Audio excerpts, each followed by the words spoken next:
Ivana Alawi, bad trip, sa isang resto mali ang binigay na order, pinaghintay pa ng matagal.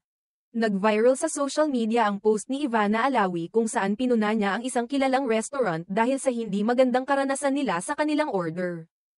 Ayon sa kapamilya actress at social media personality, nagkaroon siya ng problema sa isang hotpot order na umabot sa halagang 17,200 piso, sa Instagram story ni Ivana. Ipinakita niya ang mga pagkaing nakuha mula sa restaurant na hindi lamang nagtagal ng 9 na oras bago makarating, kundi mali pa ang mga pagkaing ibinigay. Sa unang IG story, binalaan ni Ivana ang restaurant na ito, na tinawag niyang At Heydila o Philippines, at ipinakita ang ilan sa mga pagkaing natanggap nila. Kaloka kayo 17,200 piso na ito. Maling order po na bigay niyo twice, pahayag ni Ivana, tila hindi makapaniwala sa sitwasyon. Sa isang follow-up post, idinetalye ni Ivana na hindi lang siya nainis sa tagal ng paghihintay, kundi pati na rin sa pagkakamali ng kanilang order. Ayon kay Ivana, ang kanilang driver ay naghintay mula alas 12 ng tanghali hanggang alas 9:30 ng gabi upang makuha ang order. Aniya, our driver has been at Heydila o Philippines since 12 p.m. Had to wait until 9:30 p.m. to get our ordered food. Sabi pa ni Ivana, nag-order sila ng 17,200 piso na halaga ng pagkain para sana mag-enjoy ng hotpot sa bahay, ngunit ang unang order na natanggap nila ay mali. Dahil dito, ibinalik ng driver ang maling order upang hindi sila maningil sa staff ng restaurant para sa kanilang pagkakamali.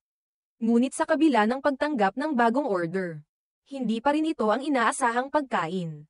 Ipinakita ni Ivana ang mga pagkaing ibinigay sa kanila na, ayon sa kanya, hindi kumpleto at hindi rin naaayon sa kanilang original na order. Here is the second order they gave my driver, after 9 hours of driving back and forth, 2 soup, 2 beef, 4 na bean curd sauces, dagdag ni Ivana, na nagpapakita ng labis na pagkadismaya. Matapos ang mga pangyayaring ito, nagbigay si Ivana ng babala sa mga tao na mag-ingat sa pag-order mula sa nasabing restaurant. Please be careful when you order from At Heydila o Philippines, thumbs down emoji, sabi ni Ivana. Sa huling bahagi ng kanyang post, ipinahayag niyang hindi na siya muli mag-o-order mula sa restaurant na iyon at ipinakita ang kanyang labis na pagkabigo, I'm never ordering from here again. So disappointed. Hanggang sa ngayon, hindi pa nagbigay ng opisyal na pahayag ang restaurant ukol sa mga reklamo ni Ivana. Walang anuman silang tugon sa call-out na ginawa ng social media personality.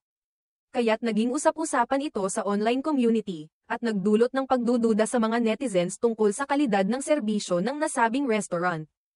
Ang insidenteng ito ay nagbigay daan sa masusing pag-iisip ng mga tao tungkol sa kalidad ng mga serbisyo ng mga establishmento. At pati na rin kung paano nila haharapin ang mga reklamo mula sa kanilang mga customer. Habang ang ilan ay nagsabi na ang ganitong mga insidente ay hindi maiiwasan. Ang iba naman ay nagsabi na dapat ay magbigay ng mas maayos na serbisyo ang mga business establishment, lalo na kung malalaking halaga ng pera ang iniaabot ng kanilang mga customer.